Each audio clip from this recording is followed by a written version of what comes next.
Have you noticed how much quieter the room is today than yesterday? Just in one day, the difference. Okay, so today I thought to talk about the 5 faults and the 8 antidotes that Maitreya taught in his text, discriminating the middle from the extremes, or Uttanamche. Okay, so it's interesting to think about these in relationship to the 5 hindrances that we already went over and see where they match and where they don't match and how there's no contradiction. So just to list them, the 5 faults are our old favorite, laziness. Second is forgetting the instruction. The third is excitement and laxity. Fourth is non-application of the antidote. And fifth is over-application of the antidote. And then the antidotes to them. The first one, laziness, has 4 antidotes. So those are confidence, or another translation is faith, aspiration, effort, and then this one that I don't know how to translate. They often translate it as pliancy or flexibility, but I hear that and I think of a gymnast. Yeah? So I've recently begun translating it as responsiveness. But some people say, well, that's just one quality of it. Yeah. But I don't know. When you hear flexibility or pliancy, what do you think of? Do you think that the mind can be flexible and pliant, or do you think of a gymnast? No.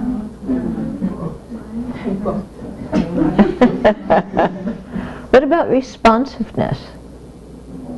I think of a car. Pushing on the gas pedal of a car and it goes. It's responsive? It could respond to a teaching. Mm-hmm. Get suppleness, body and mind supple. Yeah, sometimes they say suppleness. Yeah.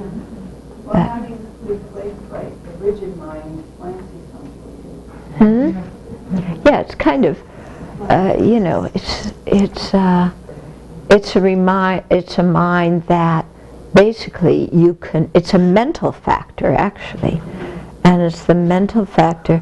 Bhikkhu Bodhi translated it as tranquility, but it's not actually tranquility.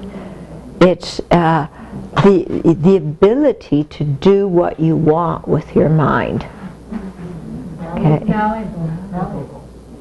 Limber? Malleable. Malleable. Yeah, maybe malleable. If we're talking about the mind, since I know the subject is the mind, if you're talking about flexibility and pliancy, for me that makes sense, since I know you're talking about the mind. Mm-hmm. Okay. So it's just that ability to do what you want with your mind, and also to do what you want with your body. Yeah. So sometimes they translate it as serviceability. That one makes me think of a car. Okay. Yeah, but you get the idea? Okay. So those are the 4 that are the antidote to laziness. The antidote for forgetting the instruction is mindfulness. The antidote for excitement and laxity is introspective awareness. The antidote for not applying the antidote is applying the antidote. And the antidote for over-application of the antidote is equanimity. Okay.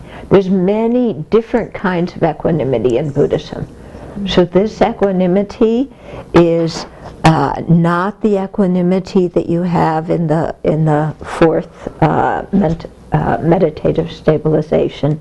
It's not the equanimity of the four immeasurables. Yeah, it's a different kind of equanimity. Okay. It can get confusing sometimes because you have the same word that's used differently in different contexts, and then it's easy to get confused. Yeah. Okay, so let's go through these one by one. Our old friend, laziness. Okay, now there's three kinds of laziness. The first kind is what we usually think of as lazy. You lie around and don't do anything. Okay? So you're just kind of, wandering around, looking at this, looking at that, sleeping too late, piddling here, piddling there, not really getting anything done. We aren't like that, are we? The second kind of laziness is keeping ourselves incredibly busy with samsaric activities. So you're a workaholic, you go to work, then you go play sports, then you do another hobby, then you talk to your friends, then you have your social life, and you're going here and there, and you're just the busiest of the busy doing mundane activities. Okay? One of my teachers, Geshe-Nawan Darge, had that phrase, the busiest of the busy. Yeah, and that's the way we are sometimes, aren't we, they say, go get a life. Well, I have a life. I'm doing this and that. And there's, I can't have any free time in my schedule. I've got to be stressed and over busy like everybody else. Otherwise, something's wrong with my life. Yeah, so we create this whole identity of, how stressed and busy we are. I really see that, I just got this email yesterday from somebody who was in a very, very severe accident in Seattle. And I wanted to write to some Dharma friends to say, please go and, help this person.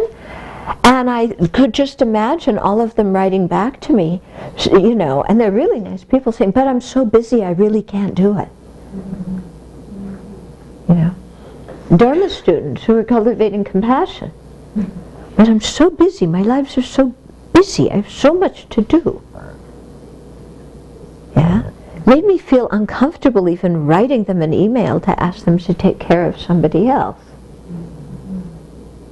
And yet if you're doing Dharma practice and you don't have time to reach out to somebody who's sick, what are you doing?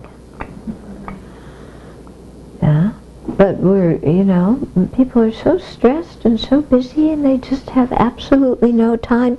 And yet there's always 24 hours in the day, 7 days a week.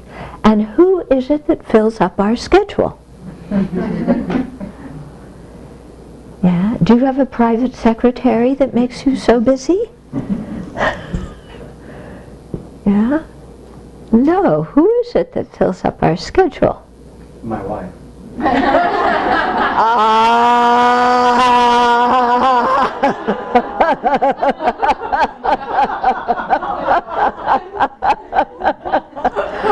want us to call Kathy and ask her?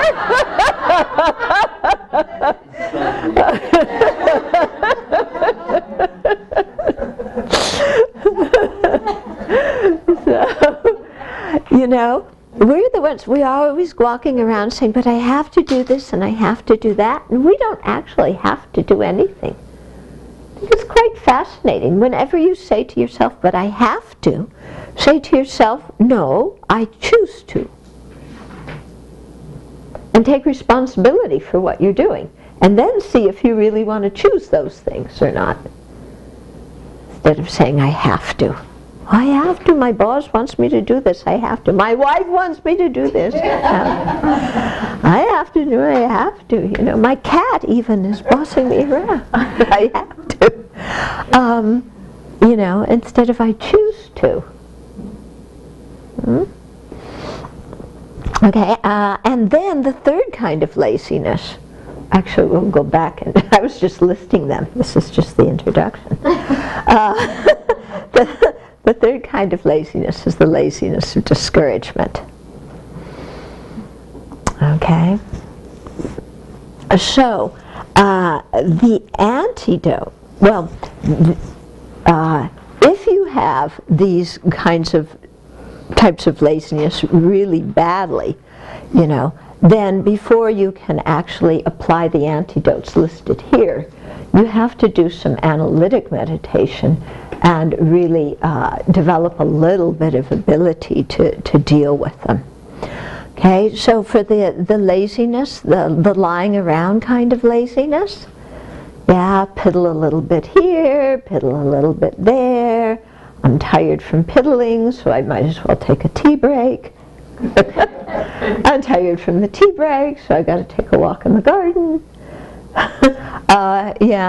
I'm tired from walking in the garden. I better lie down for a nap. Yeah.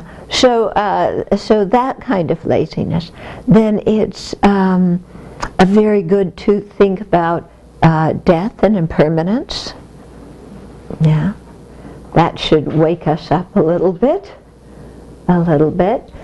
because we see that, we only have a limited lifespan, and if we're choosing to use our time just lying around, then, death is coming, and at the time of death we can't say, oh, excuse me, I'm not ready yet, come back later, So it kind of wakes us up. If we have that second kind of laziness, of being the busyness of the busy, and really think, give some thought to what you fill your life doing. Yeah? What you fill your life with. How much time do you spend talking about food? Yeah. I find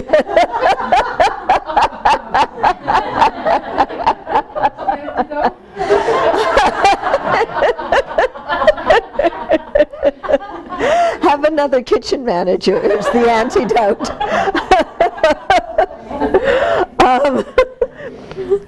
Okay. It's fascinating, to watch people go out to eat, and they spend, 20 minutes to half an hour looking at the menu, talking about what to order. Have you ever noticed that? I notice it because to me it's like so boring. It's like I want to spend some time with somebody, and they go, what do you like? And do you think the string beans are like this? Or what do you put on the string beans? Yeah? How much butter in the butter sauce and the string beans? I'm spending so much time on this now, and just what we spend our time on. Now, the time you spend shopping. Yeah, the time you spend looking in your closet deciding what to wear. You're laughing?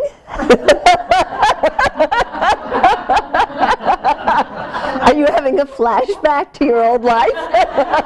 Okay. An appreciation and relief. Yeah. Yeah.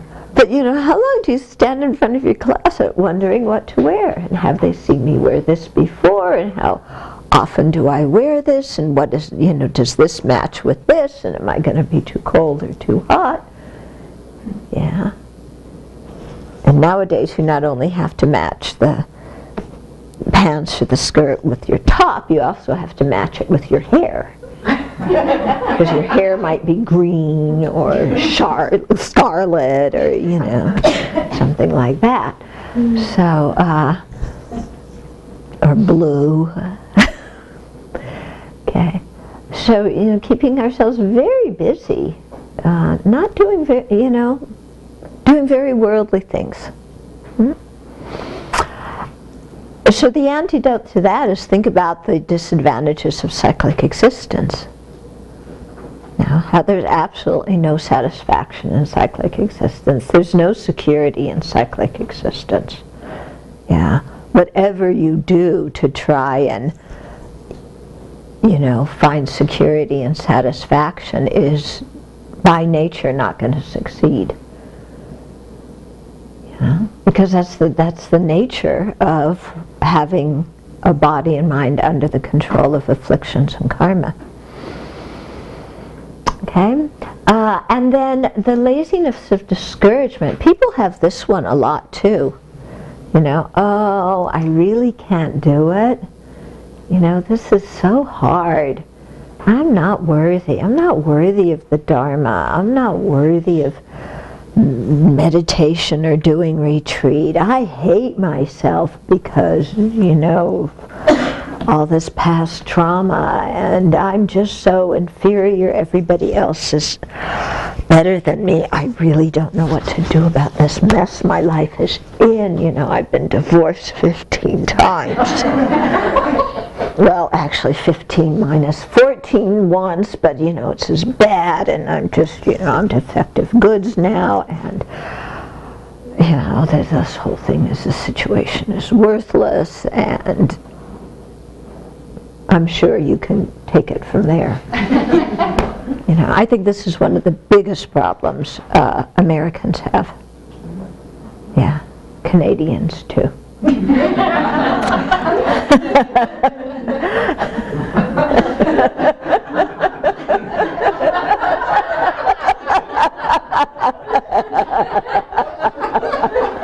You look so innocent.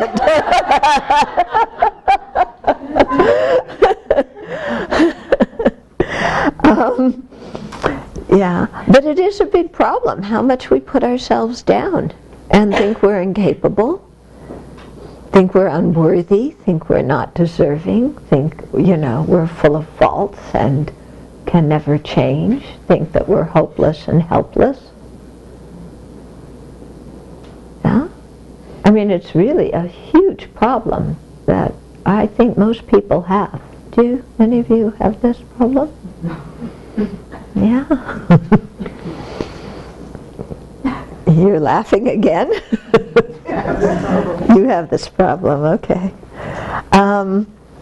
Yeah, so it's interesting to think that the mind of discouragement is laziness, that it's a form of laziness.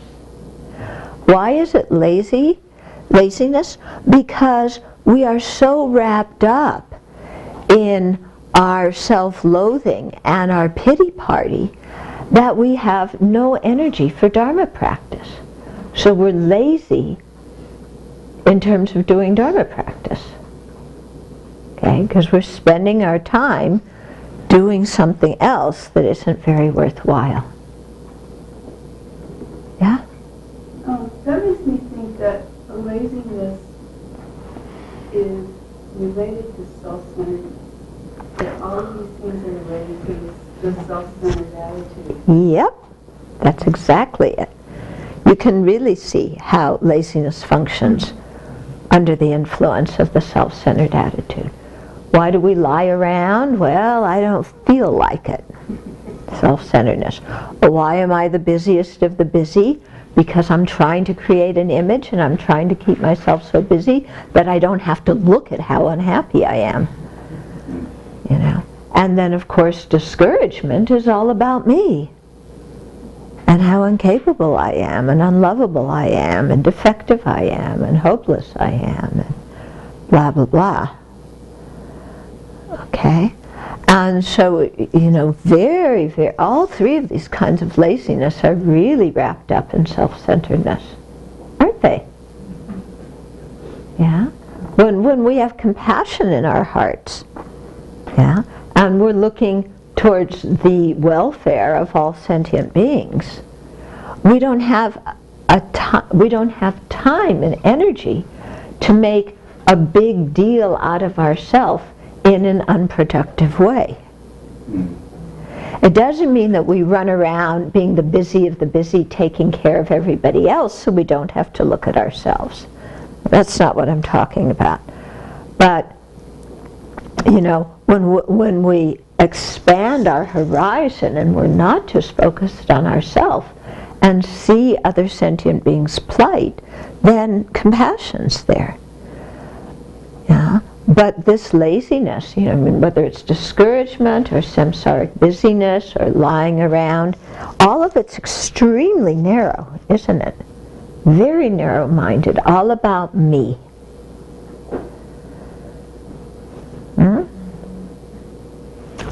Okay? So now you can feel guilty about being lazy. Okay? Spend your next 15 million meditation sessions on that, please. No, please don't do that. Okay. Now, the antidotes here that are prescribed for laziness are, first of all, confidence or faith. Yeah, this same word can be confidence, trust, faith. Yeah, it has elements of the meaning of all three of those words. And here, what we're confident about is concentration and the benefits of concentration. So we're confident and we trust that developing concentration and specifically attaining the mind of shamatha or serenity is worthwhile. So we have faith, confidence, trust in that. Yeah. That confidence, in serenity helps us overcome these kinds of laziness. It's the initial antidote because it brightens the mind. It makes the mind think of, oh, this is good, this is interesting. And that leads to the second antidote, which is aspiration. So we develop an aspiration to develop concentration.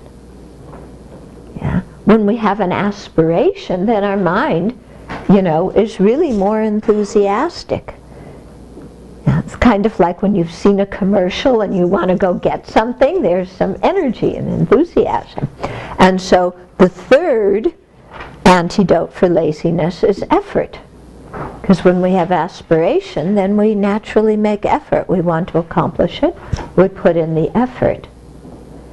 And then as a result of effort, we get this pliancy or malleability or flexibility or responsiveness, where the mind, you can do what you want with the body and mind without being hampered by rigidity and by rigidity. Okay? So the pliancy is the actual antidote to laziness. Yeah, because you can see it's really the opposite of the lazy mind. But to get to the pliancy, you have to start off with confidence in, or faith in, serenity, and then aspiration to attain it, effort, and then you get the pliancy, which is the actual antidote. Okay? Then for the second fault, forgetting the instruction, what that means is not that, it doesn't mean you forget the instructions of how to do the meditation. Here, instruction means the object. So you're forgetting the object of your meditation. So you're trying to learn to focus single-pointedly on, let's say, the Buddha, and you've finally gotten yourself to the cushion through overcoming laziness. Okay, laziness prevents you from getting to the cushion. So you've overcome that, you're on the cushion, you're sitting down, there's the Buddha, there one moment, gone the next. Okay? Because you're often running on some kind of distraction or another. Okay, so that's what is meant by forgetting the instruction. So when we talk about forgetting the instruction, okay, this is happening when our mind gets really caught up with lots of conceptualization and scattering and discursive thought, and you're planning this and you're worrying about that, and you're jealous of somebody else for this, and your mind is just all over the place, in distraction.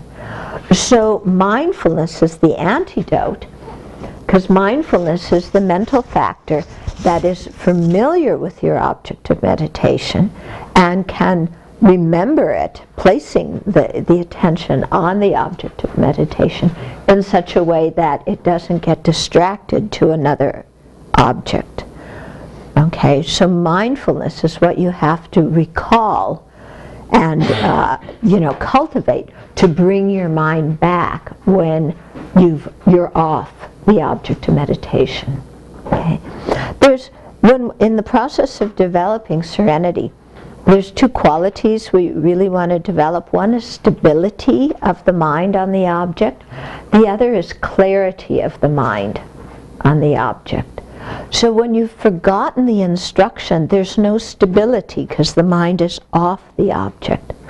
So mindfulness makes the mind more stable. It puts the mind on the object. Yeah, creating some stability. Okay?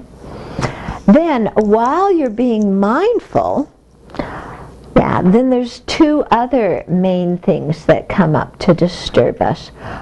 One is excitement, and the other is laxity.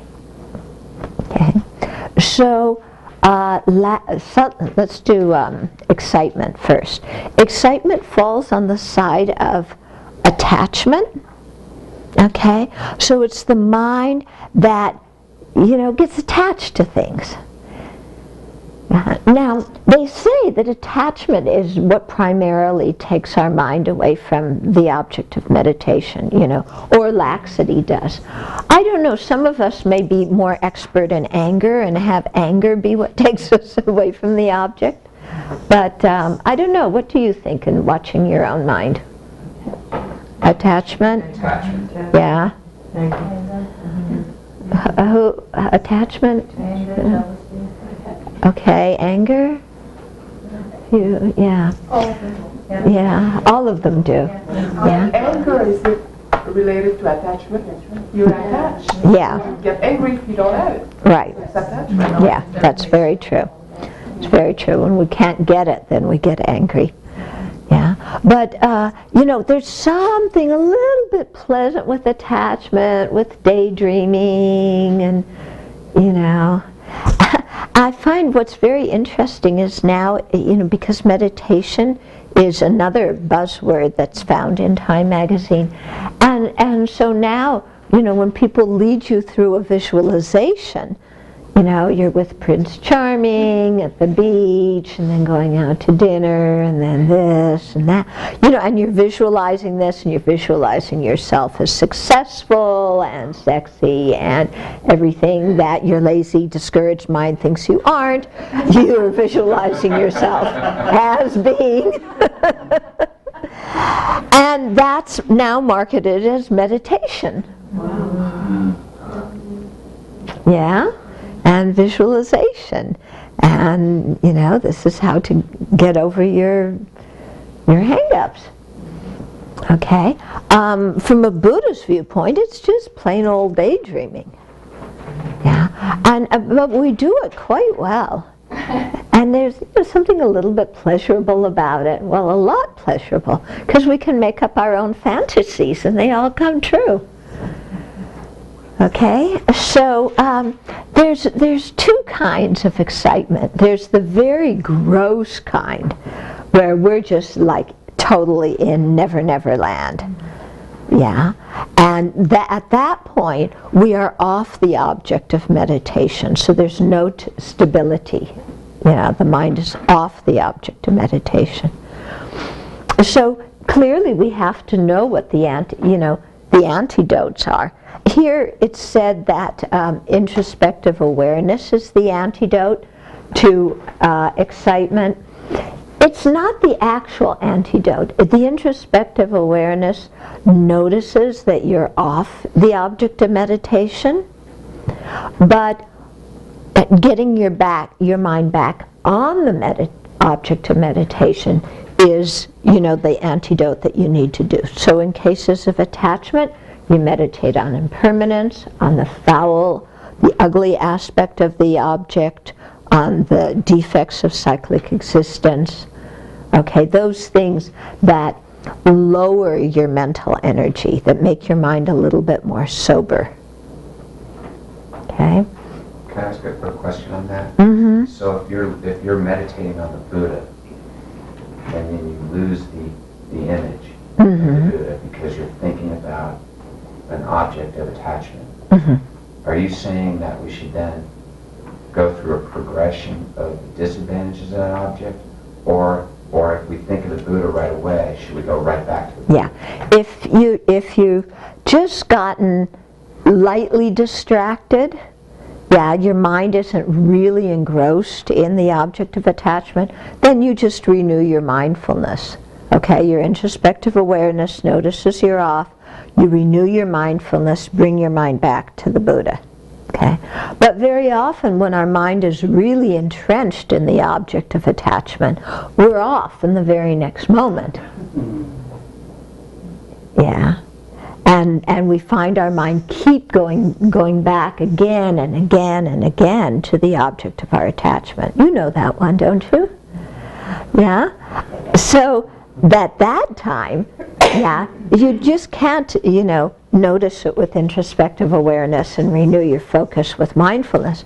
You have to sit and do a meditation that, counteracts that excitement. And so, death and impermanence, defects of cyclic existence, meditating on the ugly aspect of the object. Okay. In other words, you have to think about exactly the opposite of what you want to think about. Because, when we have attachment in the mind, we're exaggerating the good qualities, we're making it permanent. Yeah, so we have to think about balance the mind out by doing the opposite. Okay? The subtle excitement is you're on the object of meditation, but you can sense that there's an undercurrent under your concentration, and that you're going to go off the object soon. Do you know that one? Yeah? Kind of you're on the Buddha, but you can feel something nice kind of starting to come in the mind. Yeah? So that's the more subtle aspect. Yeah. And for that, what we really have to do is tighten the mind. We have to loosen the mind, because sometimes when we get this kind of distraction going off the object of meditation because we're holding the object too tightly. Yeah, our mode of apprehension is, kind of squeezing the object. So it creates this kind of energy in the mind that makes the mind move away from the object. So you have to just loosen the tightness in your mind a little bit so you can come back and stay on the object. Okay? Then laxity. Yeah, there's different forms of laxity too. A very, very gross form would be lethargy, or what we called dullness or drowsiness, where you're really about to fall asleep. Okay? So there too, you're kind of going off the object into la-la land. So that's lethargy. Then there is a coarse or gross kind of laxity where there's, you're kind of on the object, but the clarity of the mind, you've really lost clarity of the mind. So that's more the dullness that we've talked about before. The gross laxity, you're losing the clarity of the object is kind of gone. Then there's another one called subtle laxity that apparently is very, very difficult to ascertain, because with that one you have stability, you have clarity, but the intensity of the clarity is diminishing. And here by clarity we don't just mean the clarity of the object, but the clarity of the mind that's meditating. So that mental clarity, this is the subjective mind that's meditating, there is the intensity of that clarity is going down. They say with this subtle kind of laxity that very advanced meditators can fall prey to it, and they can even stay in states that appear to be single-pointed concentration, but it's actually subtle laxity, and they haven't even attained serenity, let alone the first meditative stabilization. Okay? So it's very hard to actually discern, because there can be a pleasant feeling, you're absorbed in the object, but there's not the intensity of the clarity is lacking. So they say to be really careful of that. I'm too involved in the gross laxity and the gross excitement to notice this one. But they say to be very careful of it, because if you stay in it and mistake it for actual serenity, then not only have you not attained your goal, but also in a future life you could be reborn very dull, or be reborn as an animal, something like this. Okay. Okay. Then, we've overcome the laziness, gotten ourselves on the cushion by confidence, aspiration, effort, and some pliancy. We don't have to have full pliancy. Then, we start to meditate. We forget the object of meditation.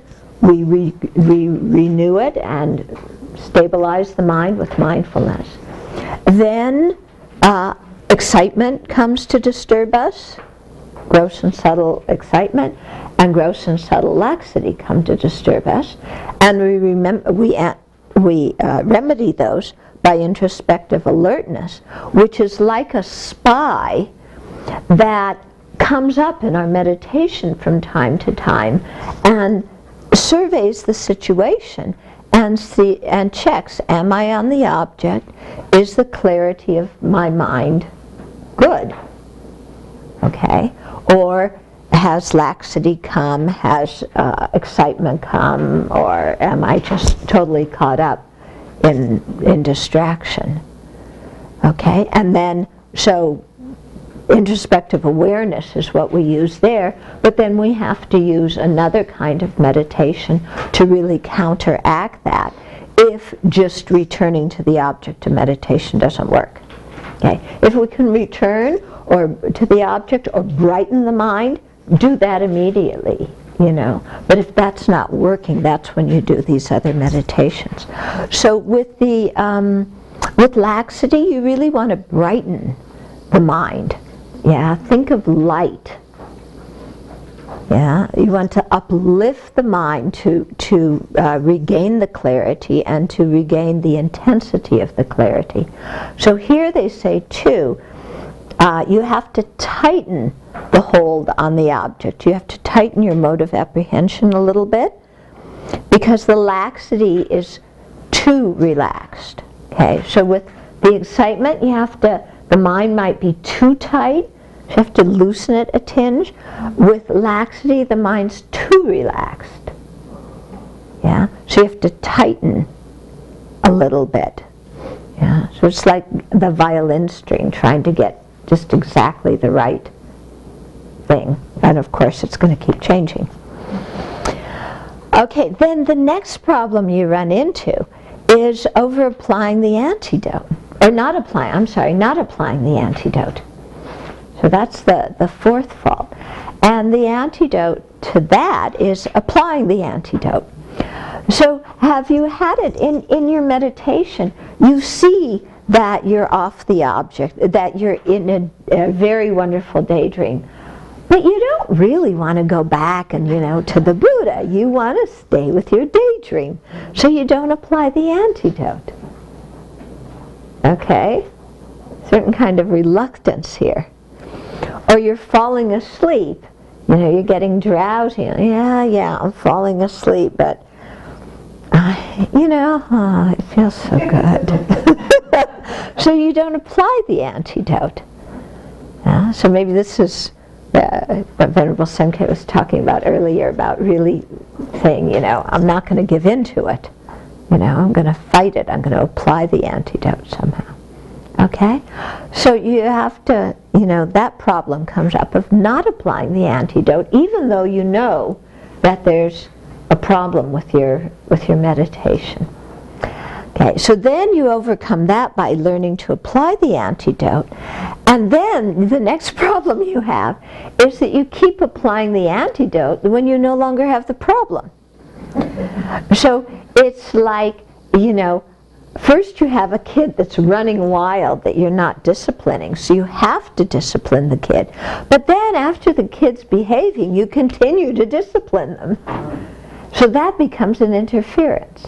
So when we continue to apply the antidote, even when the mind has come back and there's now stability and clarity, then over-applying the antidote becomes a hindrance. And so at that point, the remedy is equanimity, just letting things be.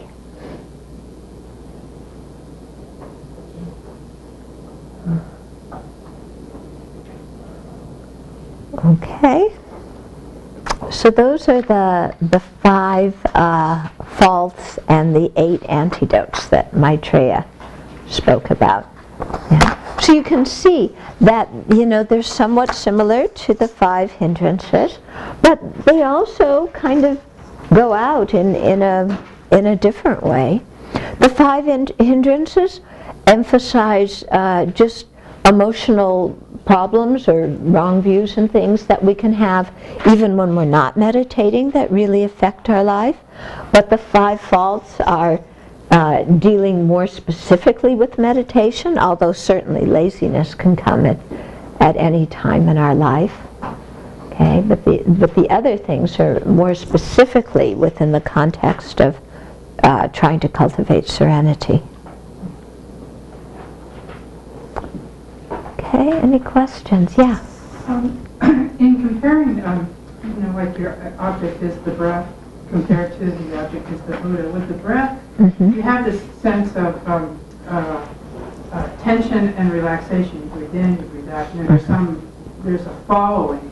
When you have but when you have the object as the Buddha, then there's the stability. There's basically no change to that to look at. So how do you deal with that in terms of maintaining your level of interest, I guess? Okay. So with the breath, there's movement. With the object of the Buddha, there is just that object. So you're saying how to maintain your interest, because the breath, there's some change, so that creates some interest. The object of the Buddha is just the Buddha. Well, when we're using the breath to develop concentration, the breath is an introduction to the whole process. After a certain while, when your concentration on the breath deepens, you get what's called a nimitta, which is a little thing of light that's an appearance to the mind. Okay, in the same way that the Buddha is appearing to your mind, this nimitta is appearing to your mind. Usually it's like off the tip of your nose, and that actually becomes the object you develop serenity on.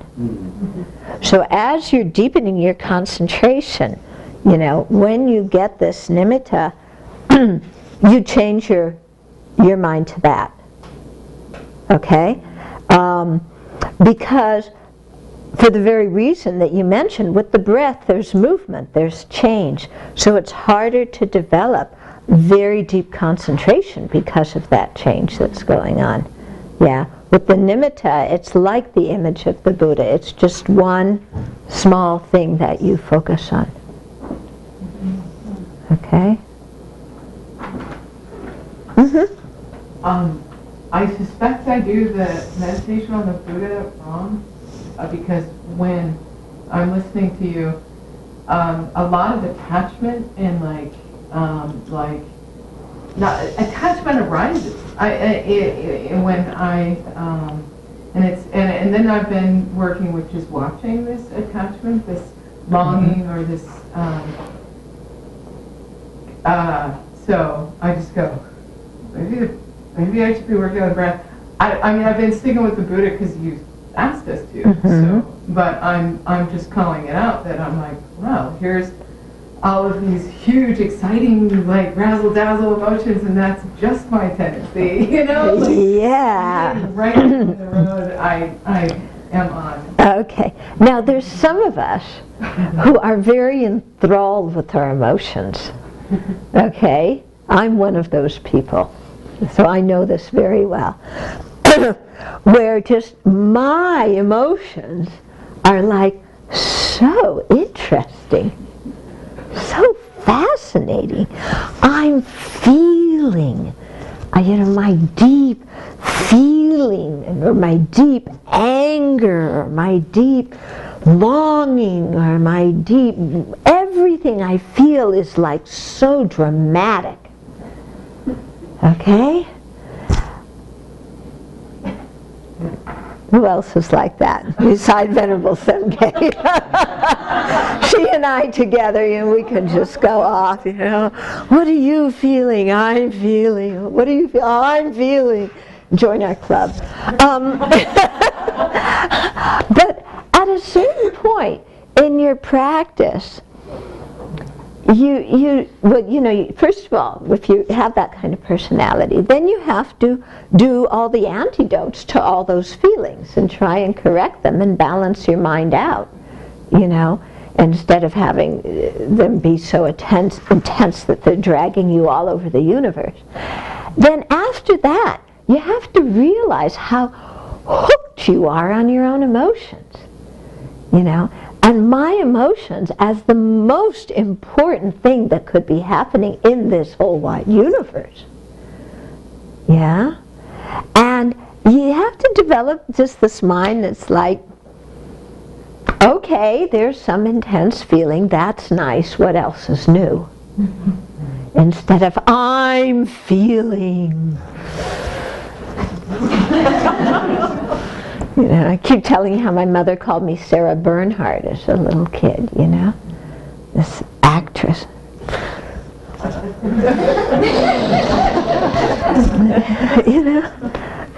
So at a certain point it's just like, okay, because there's a certain self-centeredness when we are enraptured with our emotions. There's a real self-centeredness. So you have to do enough of the antidote to start to balance out those emotions, and then you have to just kind of, say, look, my emotions are not the end-all and be-all of this universe. Okay? So it's not really a difficulty with the object of meditation. I mean, it is true that different people have different personalities, different dispositions. So some people, the image of the Buddha doesn't work. The breath is much more calming for them. For some people, the breath doesn't work. Yeah, if you have allergies or asthma, boy, oh boy, the breath does not work for you as an object of meditation. Yeah, so that's why the Buddha taught many, many different kinds of objects, because people have different personalities. This is maybe related, but am I off track if every now and then I get a sense of the Buddha's compassion, and then it makes me feel like weeping? Is that going off track?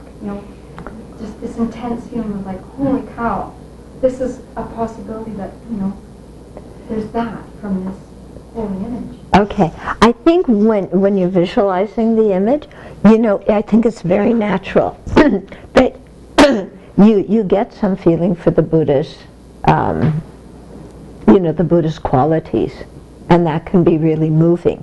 When that comes, keep your mind on the Buddha. Yeah, if you start getting weepy, then your mind's going to go off the Buddha. So you have to feel the compassion, and the possibility that, well, here's the compassionate Buddha, but also the possibility that I can become like that. But at the same time, stay on your object as much as you can. Okay? I am having a hard time holding that image of the Buddha. If that continues after the retreat, Oh, it will.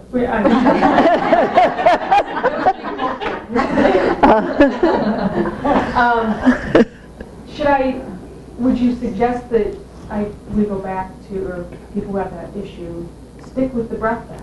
Think about single point. No, I would suggest, if your mind's like really all over the place at the beginning of the session, do the breath for a few minutes and then switch to the image of the Buddha. Yeah? Because at least try it out for a while, because there's a lot of advantages for using the image of the Buddha, especially, if you're somebody who anticipates doing tantric practice in the future, then becoming used to visualization is very, very beneficial, and then, how it deepens your refuge and everything.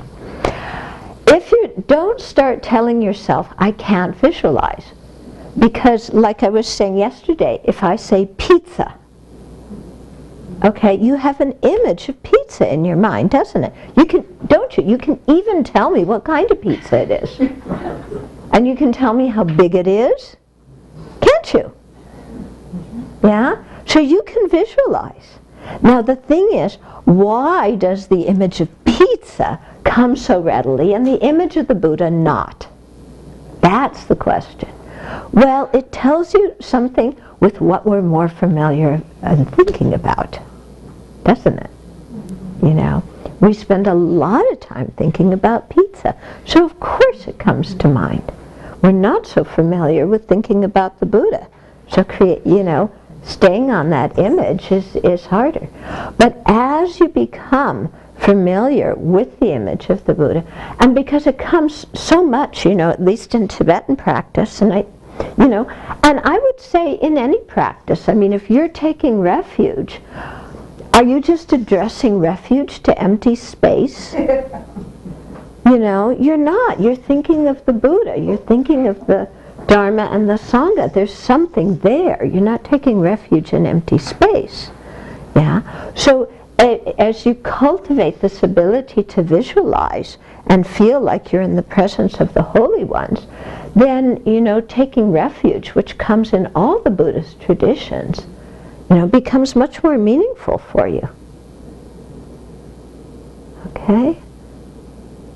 So then, you're developing this habituation with thinking about the Buddha. And that would be really nice. People talk about, well, what do you do if you're going to, you can see there's going to be a car crash, what do you do? Wouldn't it be nice to have so much familiarity with the image of the Buddha that at that time your mind just goes to the image of the Buddha and you're taking refuge? That's going to be incredible benefit to you at that time. Okay? Yeah. I have to say that focusing on the Buddha is really, really hard, but really good for me, because for me, I'm so used to doing other things while I'm breathing, that I can fake myself out that I'm concentrating on the breath when I'm not, and focusing on the Buddha, it's pretty obvious that what I'm really doing. Yeah. That's just, somebody else said that to me, somebody who did some retreat on serenity, and she said that same thing, that with the image of the Buddha she could really tell when she went off the object of meditation. With the breath it was a little bit harder. So the other thing, though, is one of my encouragements that I give myself is knowing that when you want to develop any kind of neuroplasticity, it's difficult. It's going to be hard. Mm-hmm. And the goal is train against your weakness, stay committed, and accept incremental successes. That's what they teach stroke victims. Yeah. Lift your little finger. How long do you think a stroke victim sits there trying to lift their little finger before they finally can do it? Mm-hmm. It's the same kind of process. And Mm-hmm. so it's really neat. So when I'm sitting here you're trying to visualize the Buddha, and I get the same kind of discursive thoughts that I get when I'm really doing my breath meditation. I'm going, well, this is really good, because that means when I get to these kind of discursive thoughts, that happens when I'm really, when I'm past all these, the big ones, and now down to the smaller ones. So I mean, it's like, it's like, there's some success in here because I recognize these kind of discursive thoughts of when I'm really kind of concentrating. Yeah, whereas when you're not concentrating, you never even realize how distracted you are. Yeah. So, what happens for me about the pizza and the Buddha is the pizza. I've held it in my hand and I've eaten it and I've seen a lot of them. But the Buddha... Have you held a Buddha statue in your hand? Yes, and that's where I get stuck, because what I see is statues made of light, pictures made of light. And you have to make it into a living being. Yeah. So, what are some hints about that? Yeah, just, thinking of the Buddha as, not a statue, but as a living being. Maybe try having a discussion with the Buddha in your meditation. So you have to get a face, and you have to get it made of light. Yeah. So, I mean, that's where I'm working right there. Yeah. But it's like I get stuck, my mind gets stuck a lot on a very solid picture Yeah. of this statue. Yeah. But at least you're on that. And then slowly you can make it into light. You can, dissolve the solidity and make it into light. I was thinking about trying a pizza made of light. I have the same problem. Pizza made of light. With cheese. I mean, it's just funny with the mind is, but it's very gross solid. Yeah. But you might think of, when you're a little kid, how you imagine things, and you can do so many things with your imagination, or like when you're watching Fantasia and things. Yeah, so think along that line and see if you can do it in that way. I think, like the woman in the back was talking about comparing kind of the movement of the breath and then going to the stable image of the Buddha. And I hadn't really made that connection, but I found myself doing that when I, more often than not, lost the image of the Buddha. To bring it back, I would imagine the image moving, and kind of moving to get my attention, and then Buddha's going, hi, Aaron.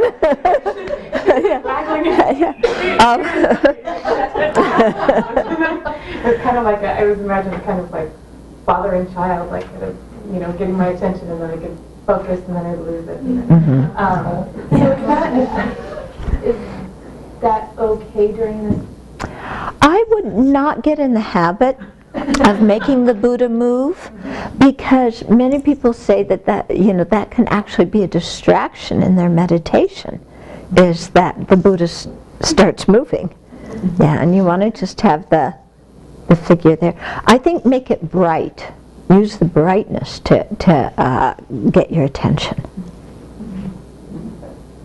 Venerable, I think that Zopa should give everyone their cell phones back about a half hour before we have to leave, because, and I'm not joking about this, I took my cell phone and I came in here and I clicked a photograph of the Buddha. And that's the image that's always on my cell phone. So every day when my phone rings, the Buddha's there. I pick it up, it's there. And when I had trouble with my object, I would think of my cell phone. And I'm like, there it is.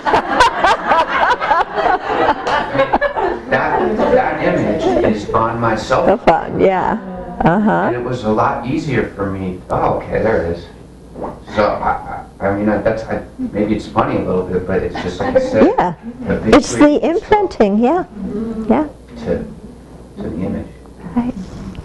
You talked about this momentary light with the breath, the breathing meditation. Can you talk a little bit more about how we can use that to help us with our visual imagery Buddha? Well, if your meditation on the breath gets deep, then you get this little light, this nimitta, and that becomes your object of meditation. Okay? But if you start out meditating on the Buddha, you're already starting out meditating on something that's made of light. So it's not that you're going to do the breathing meditation and get the nimitta and then switch over to the Buddha. Not like that. Whatever your object you start with, you want to really stay with that object. Yeah, until once you've gained serenity, then when you have that pliancy, then you can direct your mind to many different objects without a lot of scattering. Okay, does that answer your question? Sure. So if we're doing the breathing meditation and we get a momentary light, then that could become the object rather than the breath itself? Yes. Yeah. But you have to have fairly deep concentration for that to come up. The moment, maybe a flash, and then that flash could become a little bit longer? Yeah. Okay. Yeah. But having said that, don't get all enchanted with your breathing and flashes and colors and, some of us have incredible things, and I can see like gazillions of faces, and if I wanted to, I could get so distracted by the appearance of all these faces. I just totally ignore it, or you get, some people have just, patterns or lights, or, our mind is so creative and can come up with so much stuff. So that's why you have to really, not get distracted by different things. Yeah, but really make sure what you're doing. Are there any specific breathing exercises that you recommend? Because there are some breathing meditations that we talk about moving the breath through different chakras and circulating through the body, different colors. Is there anything specific that can help develop our concentration in breathing meditation? Okay, so you're talking about different meditations using the breath, involving the chakras and colors and things like that. Those are, first of all, you find those also in other traditions, not necessarily Buddhist ones. So I can't really comment on that, what that means there.